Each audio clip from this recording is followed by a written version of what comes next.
সুপ্রিয় শিক্ষার্থীবৃন্দ, তোমাদেরকে আবারও ধন্যবাদ জানাচ্ছি অনলাইন ক্লাসে।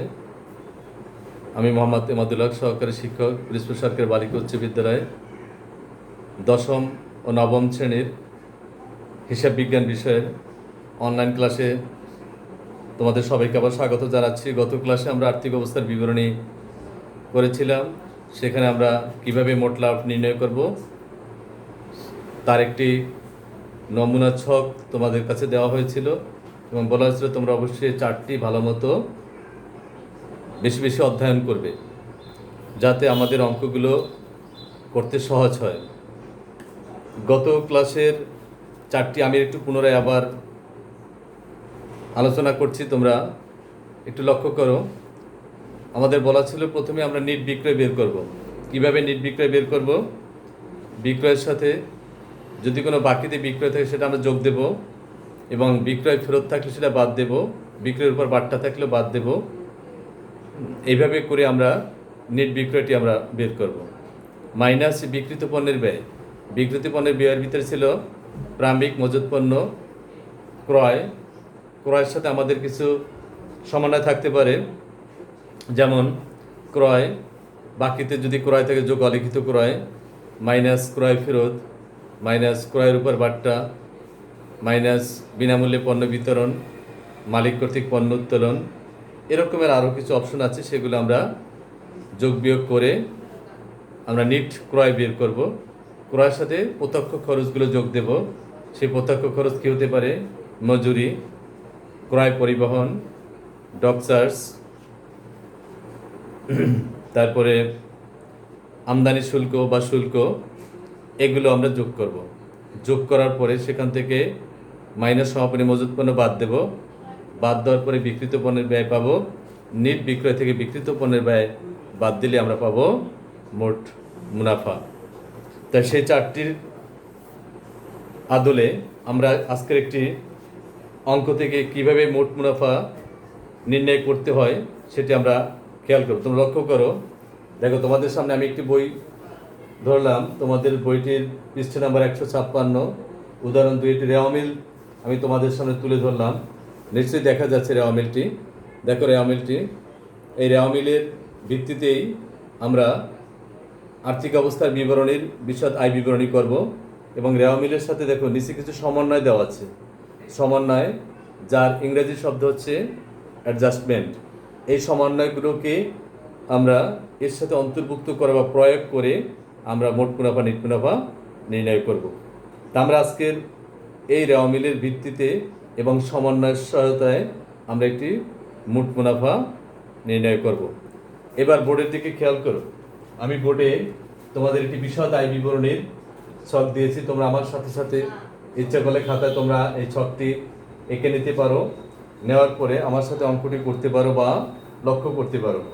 আমাদের প্রথমেই বলা ছিল নিট বিক্রয়। আমরা কিভাবে নিট বিক্রয় নির্ণয় করবো? লেখো নিট বিক্রয়।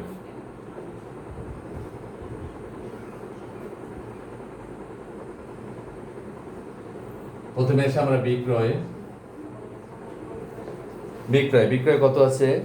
2,90,000। দ্বিতীয় টাকার করে লিখবা 2,90,000। এরপরে সঙ্গে সঙ্গে রেওয়া মিলের দিক তাকাবো, যে রেওয়া মিলে কোনো ফেরত আছে কিনা বা বিক্রয়ের উপর কোনো বাট্টা আছে কিনা আমরা সেটি খেয়াল করব।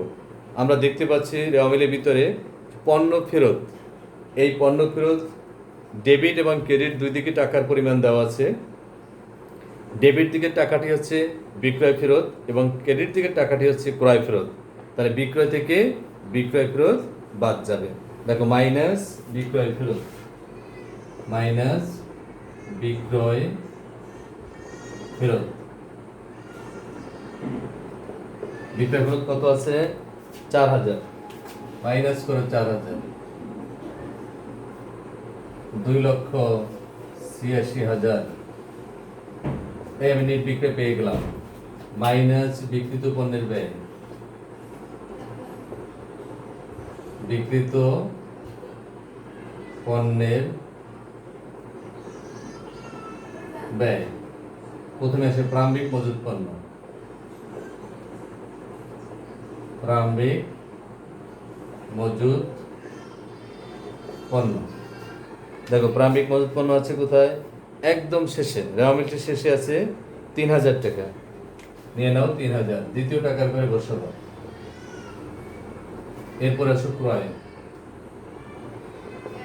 ক্রয়ে আছে 1,47,000, প্রথম টাকার করে বসাবো। কেন বসাবো আমরা একটা প্রথম টাকার করে?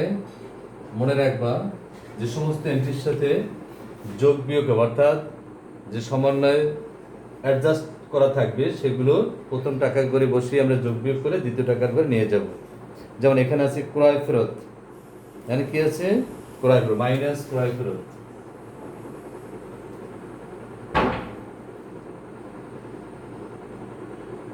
ক্রয় ফেরত আছে 3000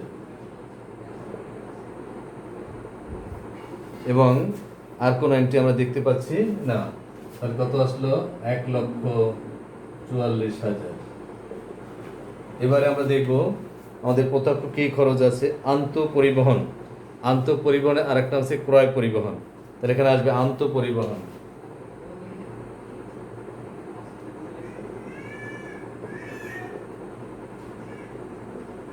আন্তঃপরিবহন 2000। আন্তঃপরিবহনের পরে আমরা দেখব আর কি কি আছে। আমরা রেওয়া মিলকে খুব ভালো মতো চেক করে নেব আমাদের আর কোনো এন্ট্রি আছে কিনা। পাশাপাশি আমাদের সমন্বয়ের দিকে খেয়াল করব। সমন্বয়ের দিকে দেখলাম যে আমাদের এখানে আর কোনো প্রত্যক্ষ খরচ নেই, আমরা এটা যোগ করতে পারি। 3 শূন্য বসাই দাও, 7 8 2 9 4, 1,49,000 মাইনাস সমাপনী মজুদ পণ্য।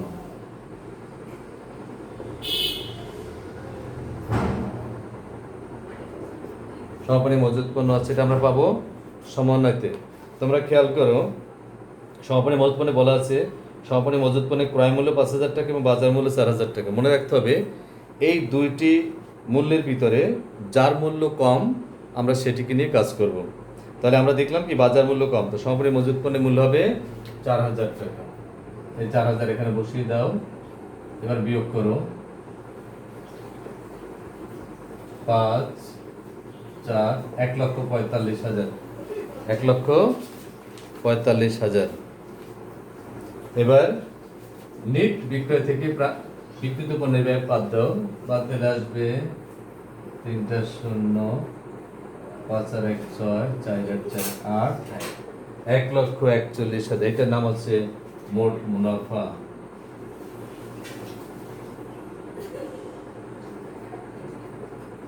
মোট মুনাফা ক্লোজ করে দাও। তাহলে আমরা গত ক্লাসে যে চার্টটি দিয়েছিলাম সেই চার্টের ভিত্তিতে আমরা আজকের একটি অঙ্ক থেকে কিভাবে মোট মুনাফা নির্ণয় করতে হয় তা আমরা দেখলাম। এবার আজকের আসবো আমরা এই মোট মুনাফার পরে আমরা কিভাবে নিট মুনাফা নির্ণয় করব। এই নিট মুনাফা নির্ণয় করতে হলে আমাদেরকে একটি চার্ট অনুসরণ করতে হবে। পাশাপাশি তোমাদের বইয়েও দেখো 143 পৃষ্ঠায় চলে যাও। 143 পৃষ্ঠায় আমাদের ব্যয় এবং আয়ের একটি তালিকা এখানে দেওয়া আছে। যেমন এখানে আয় আছে, আয়কে ভাগ করছে পরিচালনা আয় এবং অন্যান্য আয় আছে।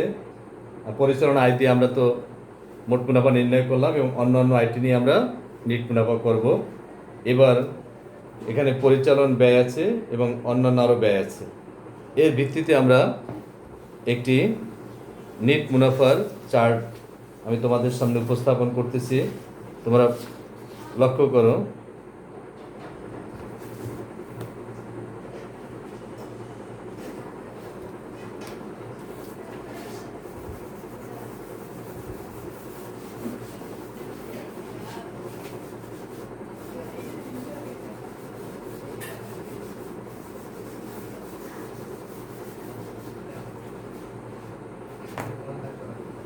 বিশদ আয় বিবরণীর আমরা একটু আগে যে মোট মুনাফাটা পেয়েছিলাম সেখানে আমরা প্রথমে লিখে নেব মোট মুনাফা।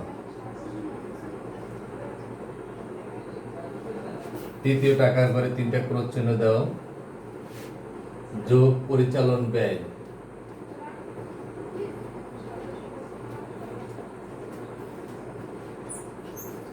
ব্যয়। বেতন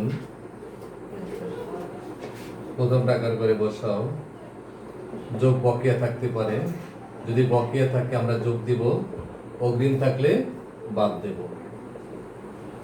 বহি পরিবহন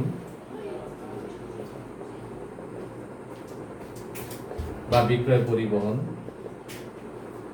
বিদ্যুৎ খরচ,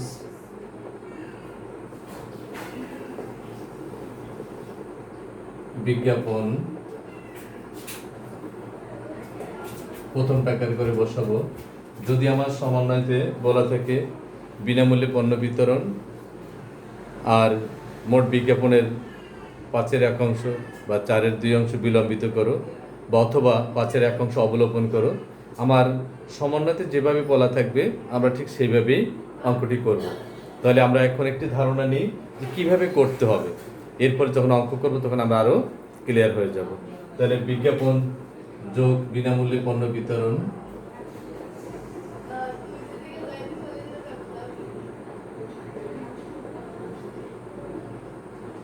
পণ্য বিতরণ যোগ দেবা, যোগ দিয়ে নিচে বসাতে হবে মাইনাস বিলম্বিত। এই বিলম্বিত বাদ দিয়ে এখানে নিয়ে যেতে হবে। এরপরে ইজারা সম্পত্তির অবলোপন,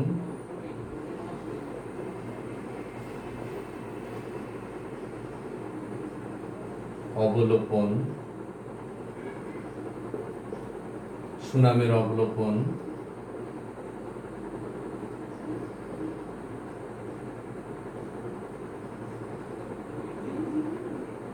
সুনামের অবলোপন,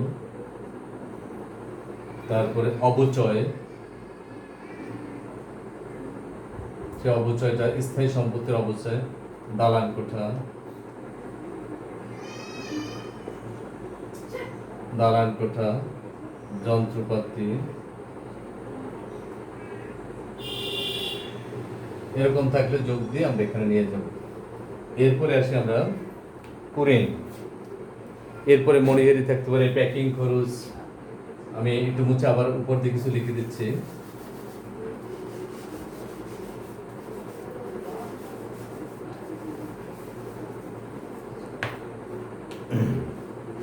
বার্তা প্রদান,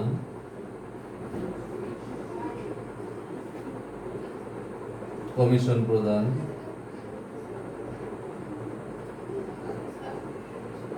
মনিহারি,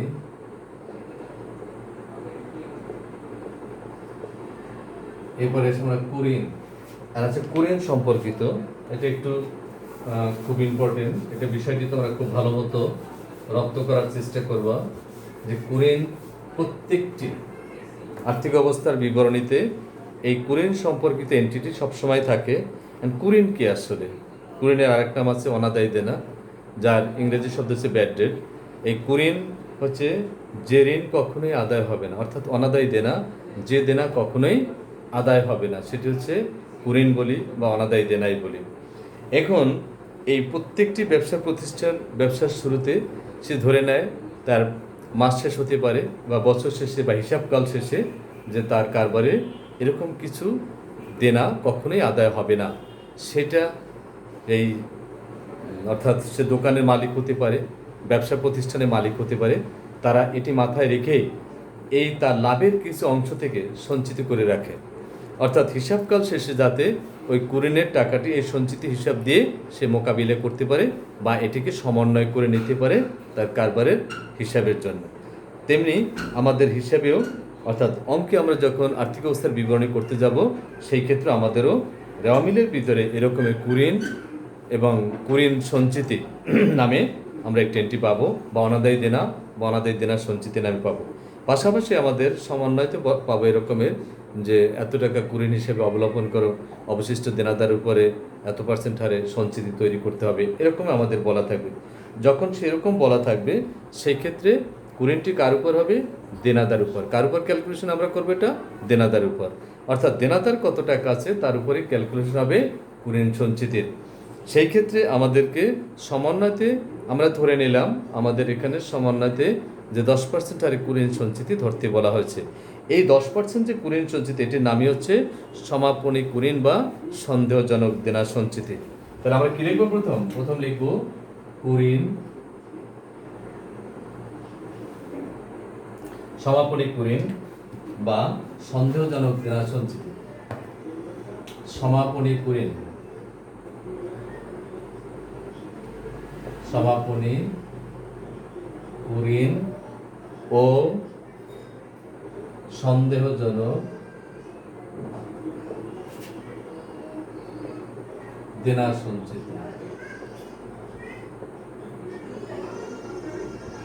দেনা সঞ্চিতি, এখান থেকে আমাদেরকে বাদ দিতে হবে যে আমাদের রেওয়া মিলে যে কুরিন সঞ্চিতিটি দেওয়া থাকবে কেরির দিকে, তার নাম হচ্ছে প্রারম্ভিক কুরিন সঞ্চিতি। আর সমন্বয়তে আমাদের যে কুরিন দেওয়া থাকবে তার নাম হচ্ছে কুরিন অবলোকন। মনে রাখতে হবে, যদি আমার সঞ্চিতি বড় হয়, অর্থাৎ প্রারম্ভিক কুরিন বড় হয়, সেই ক্ষেত্রে হবে ঘাট উদ্বৃত্ত, সেই ক্ষেত্রে হবে উদ্বৃত্ত। উদ্বৃত্ত সবসময় বাদ যাবে। আর যদি কুরিন সঞ্চিতি বা প্রারম্ভিক কুরিন ছোট হয় আর সমন্বয়ের কুরিন অবলোকনটি বড় হয়, তখন সেটি হবে ঘাটতি। এই ঘাটতিটি এই সমাপনী কুরিন ও সন্দেহজনক দেনা সঞ্চিতির সাথে এটি যোগ হবে। এটা হবে ঘাটতি। মনে রাখতে হবে, ঘাটতি সমাপনী কুরিনের সাথে যোগ, উদ্বৃত্ত সমাপনী কুরিন থেকে বাদ। তাহলে আমরা ধরে নিলাম আমার এই অঙ্কটিতে যে অর্থাৎ প্রারম্ভিক কুরিন বা কুরিন সঞ্চিতি বড় আর কুরিন অবলোকন ছোট, সেই ক্ষেত্রে একটি আমার উদ্বৃত্ত হয়েছে। তাই উদ্বৃত্তটা আমরা কি আমরা এতক্ষণ কি আলোচনা করলাম? উদ্বৃত্ত হবে বাদ। উদ্বৃত্ত কি হবে? বাদ। তা আমরা এখানে বাদ দেব, বাদ কুরিন ও সন্দেহজনক সঞ্চিতির উদ্বৃত্ত। বাদ কুরিন ও সন্দেহজনক সঞ্চিতির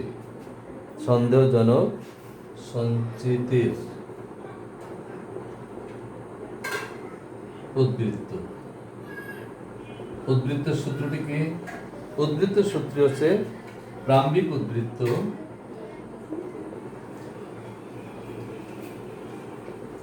মাইনাস কুরিন অবলোকন, মাইনাস কুরিন অবলোকন। এটি আমরা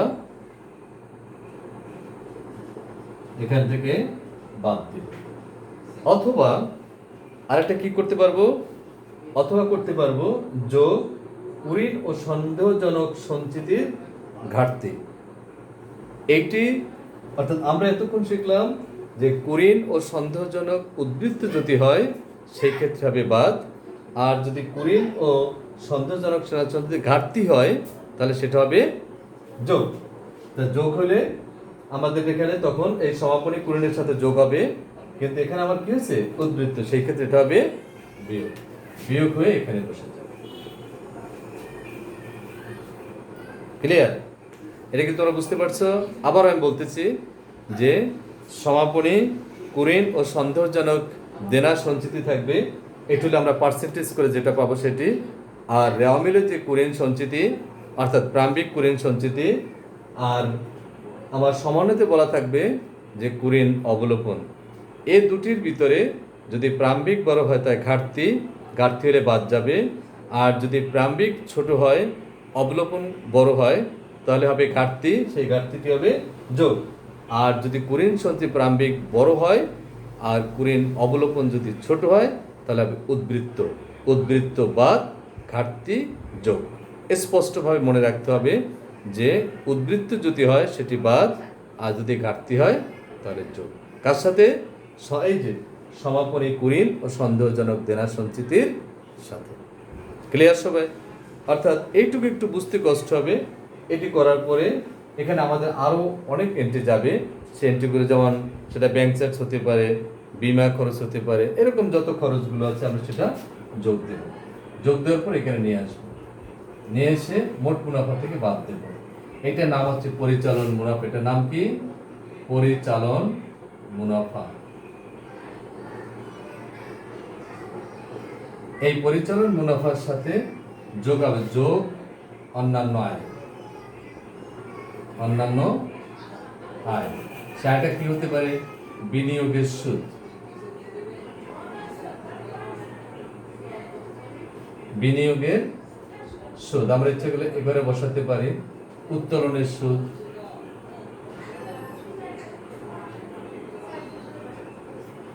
আমি উপর দাঁড়িয়ে মুছে নিলাম।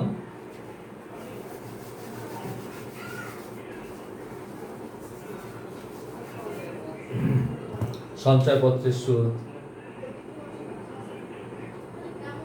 সঞ্চয়পত্রের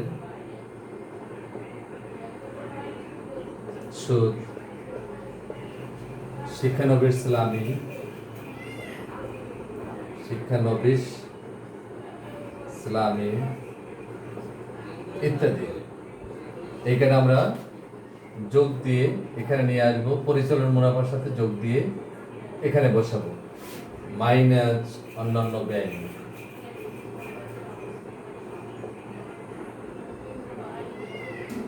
অন্যান্য ব্যয় কি হতে পারে? মূলধনের সুদ,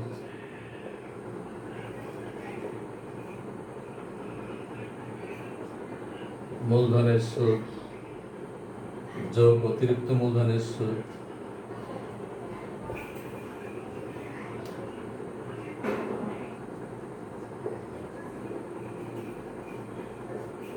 এই দুটো যোগ দিয়ে এখানে নিয়ে যাও। তারপরে বন্ধক ঋণের সুদ,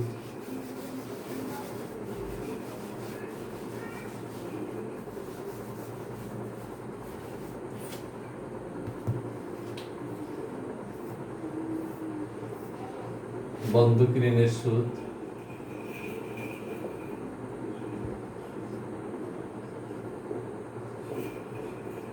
বন্ধক ঋণের সুদ। তারপরে বিবিধ ক্ষতি বা ক্ষতিজনিত বা চুরিজনিত এখানে আসবে। তারপরে আমরা নিতে পারি আরো যে স্থায়ী সম্পত্তির বিক্রয়জনিত ক্ষতি, স্থায়ী সম্পত্তির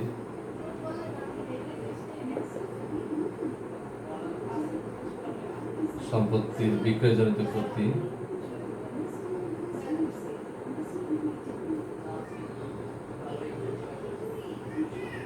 আরো অন্যান্য যাবে, অর্থাৎ এগুলো আমরা নেওয়ার পরে এখানে যোগ করে এখানে নিয়ে আসবো, এবার এটা থেকে মাইনাস হয়ে যাবে। মাইনাস হওয়ার পর যে ফিগারটি পাবো এটির নাম হচ্ছে নেট মুনাফা, এটির নাম নেট মুনাফা। আমরা এইভাবে নেট মুনাফা নির্ণয় করবো বিশদ আয় বিবরণী থেকে। তাহলে তোমাদের অবশ্যই খেয়াল রাখতে হবে মোট মুনাফার সাথে পরিচালন ব্যয়গুলো বাদ দিতে হবে। বাদ দেওয়ার পরে আমরা পাবো পরিচালন মুনাফা। পরিচালন মুনাফার সাথে অন্যান্য আয়গুলো যোগ করব এবং অন্যান্য ব্যয়গুলো বাদ দেব। বাদ দেওয়ার পরে আমরা পাবো নেট মুনাফা। আগামী ক্লাসে আমরা রেওয়া মিল থেকে নেট মুনাফা নির্ণয় করব। তো আজকের মতো এখানেই আমাদের অনলাইন ক্লাস শেষ করছি। তোমাদেরকে আবারও ধন্যবাদ জানাচ্ছি এবং পরবর্তী ক্লাসে তোমরা অবশ্যই অনলাইন ক্লাসে যুক্ত হবে এই আশাবাদ ব্যক্ত রেখে আজকের মতো এখানেই শেষ করছি। সবাই ভালো থাকো।